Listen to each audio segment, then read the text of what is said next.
Welcome to this week's EMBN Show, where we're going to be talking about frame-only options. Why there aren't more. Steve?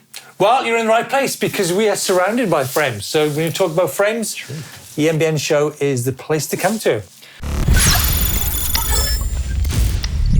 Well, this sparked off, the conversation sparked off, I should say, from somebody called Scotsland99, who left a comment on one of the videos. I did briefly talk about this in the week before's show, but Scott has got a question. It says, there are so few frame-only eMTB offerings out there. The only ones I've seen is the Specialized S-Works Levo, but that's £6,500. I would love to be able to buy a non-S-Works Levo or a Santa Cruz Bullet and spec the bike how I want rather than make decisions between variations all involving some compromises or parts to swap.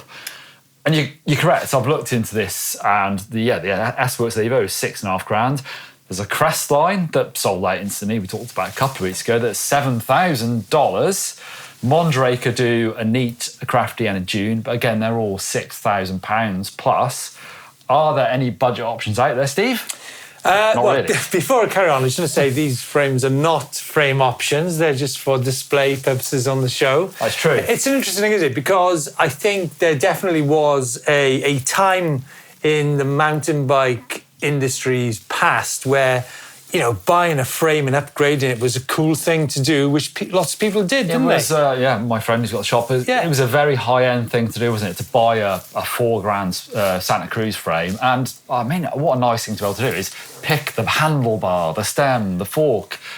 And it is a bit of a shame that you can't really do that with e-bikes, or the option. If you want to do that, the options are very, very limited. Or maybe you'll have already upgraded your eMTB. You'll have put maybe kind of Zebra or 38 on your bike, and you've made a change to coil, and you'd have put your own wheels on there. It's a lot of money now. You might have bought some nice wheels, which are $29.29, and the next bike is $27.5. It's quite an expensive way of doing it. I'm on the forums and I see the people buying, the owners of buying like whatever bike and then swapping almost everything on it. Yeah. It'd be nicer if you could. I've looked into this in the past. There are budget options, but you have to go down the AliExpress route. There's lots of frames. When I'm talking frames, actually most of them are frame and motors packaged. It's not just a frame like that without anything in it. Although you can do it on AliExpress, but I looked into it and actually it doesn't work out that cheap. By the time you get the motor and you buy the parts, I found one frame that's brandless and it's £1,257, or you can get a Deng Fu frame without motor for £834. That's gone up then, because Deng Fus did not used to be 800 quid. Is that true? I don't know that. The Deng Fu is a great option because you could actually fit like a Bafang motor. Exactly. Got a friend who lives down the road. I think he got his Deng Fu, which is a 150mm travel bike. We actually had it in our motor shootout a year ago, and then you could fit a Bafang M930. But why can't you buy a £3,000 middle of the road mountain bike with a frame and motor and auxiliary bits? Yeah, well, the thing is, right, I think there has been a shift, and there's become increasingly less, and you're dead right. But one thing I've been banging the drum about, one other thing I've been banging the drum about, cool, is the fact that product managers they seem to feel that they have to fit high-end components to their most expensive bike. For example, wireless shifting, be it from whatever brand. I was only talking about it yesterday, the fact that reliable shifting comes, my white Kado has got QS, how would you pronounce it? Qs, I believe, I'm not sure. 10-speed Qs, link glide componentry. It shifts reliably, it shifts accurately, and it's inexpensive to replace. My question would be, why haven't we got more bikes which more budget friendly? No, yeah, I think so. Or less jazzy. Less jazzy because let's face it, you can actually get a really good eMTB for $3,000 to $4,000, and there's nothing wrong with the Qs or the link glide componentry on that bike. It's a nice little link, Steve. We're talking about some new kit in just a second. Okay, right. Also, I've heard that in the past where manufacturers don't want to leave the option to you to spec it wrong. Like you could buy a non-e-bike compatible wheel that lets you down, but I don't believe that. I think it's more to do with money. Which makes the world go round, Steve. I've heard from a reliable source that actually the manufacturers, they don't want to sell the shop's frames anymore to do those custom builds. They want to actually sell you the bike and make a margin on the wheel, on the handlebar, on the whole thing. Yeah. And that's probably why you only see the very high-end frame-only options, the handful that we do already have. They'd rather sell you that, but they'd rather sell you the whole bike and make a little bit more money on all the other bits on it. So I guess the question is, are you folks unhappy or dissatisfied with the options you have? Would you like to see more? Well, the Crestline sold that instantly, so there is obviously an appetite for it. Yeah. Now, Steve, we're getting into the bit we sort of linked to, is Shimano. We talked about XTR. Oh, yep. Well, now we have XT, and Dior has gone wireless as well. So you've now got 3 options going from the very spendy XTR down to the Dior, all wireless. Starting with Dior, which has always been a really reliable, cheaper option. And you now got 3 options on the rear derailleur. Actually, 2 wired eMTB options, one 12-speed, one 11-speed link glide. Now, that would be a good setup. Yeah, I'm a massive fan of link glide. I just would love to see it spec'd on more bikes. Well, maybe we will. And the shifter that has got a mechanical feel to it, apparently. I've not tried it out yet, Steve. Same as the XTR, same idea, but it's obviously electronic switching. Brakes have been changed on there as well, and you've got all new brakes. And same with XT, you've got 2 wide options for the rear derailleurs, a link glide option, brakes with 3 caliper options. I'm guessing we'll see the 4 pistons on most e-bikes, and this new low viscosity mineral oil that apparently gets rid of some of that wandering bite that you used to maybe get. I've always liked Shimano brakes, but they used to need a bit of a top up with the funnel, which is super easy to do. But never ever done that in my life. Surprises me not, Steve.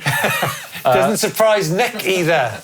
But I can't wait to try out some XT and some Dior, because I think that'll be a winner. Wireless, and it's charges from your battery. Yeah. Look, I've said it. I banged the drum about the very basic Shimano brakes. Yeah, not great. so long ago. Yeah. They're great brakes, uncomplicated. Here's a question for you, and a question for you folks as well, is about gearing.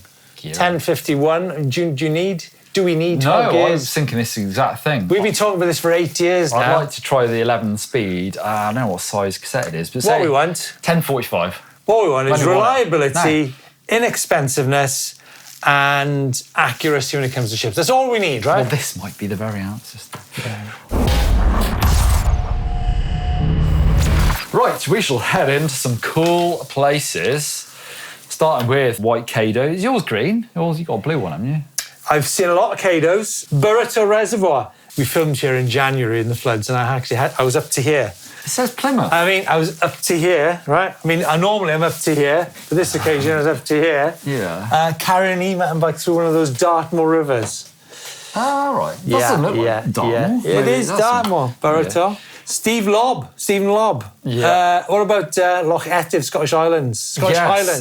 Etive, I thought. Bridge of Orkney. Etive. Sounds like something out of the Lord of Rings, doesn't it, Bridge of Orkney? It is. Beautiful. Ray, yes. I'm hopefully heading to the Highlands in a few weeks. Yeah. What about Matey Boy? Colin Smith has been out riding, he's been doing a 100-mile, 4-day biking trip in Moab. Mind-blowing scenery and geology. Any dinosaur bones? Did you get them in Moab? I don't know. Colin, I think I know where you took that shot. I know you took that just shot. Just left of that rock. Right, the big other one. That's it. That's it for cool places, and they certainly were cool places. Time now, Don, for some feedback. Now, we did a video on the weekend, which was... The aim of the video was to try to decipher the jigsaw which is buying an e-mountain bike. Yeah. And in my eyes, it might be different in your eyes, and it certainly seems to be slightly different in some people's eyes in the comments, is the fact that if you're going to choose an e-mountain bike, it's about what motor you're going to choose, battery capacity, and how much suspension travel. Yeah, top of the list, I would say, yeah.